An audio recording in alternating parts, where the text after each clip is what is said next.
So tell us the religious significance of Elf on a Shelf. Oh, I hate Elf on a Shelf so much. I like, if people want to do that, that's great.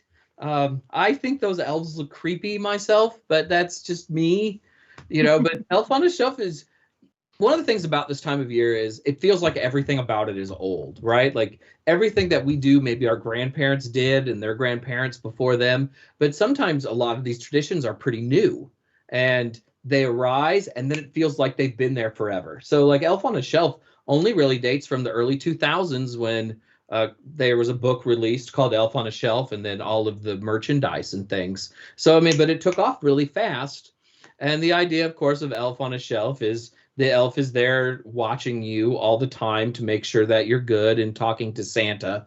There's a long tradition, though, of figures sort of reporting on whether or not you're good or bad. So while Elf on a Shelf might be new, there are other figures like that. My favorite is the Krampus.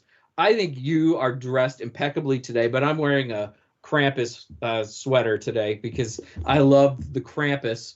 And the Krampus is one of those figures that's going through this huge revival right now. There's Krampus runs. There's a big Krampus ball in LA. It is a big deal right now. And the Krampus is this several hundred-year-old figure. The first written record of the Krampus dates from the 1600s. And it's this sort of Christmas demon, and that's what he's called sometimes, who goes door to door on Krampus night, which is December 5th. And then now sometimes also on Christmas Eve and other times. And he checks up on the children. And he always carries a switch.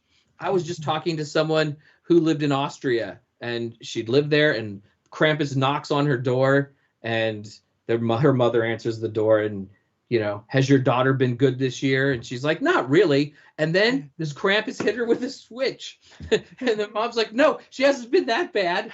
But that it's a long tradition. And then the next day, St. Nicholas Day, Krampus is checking on the children to see if St. Nicholas should give them gifts that night.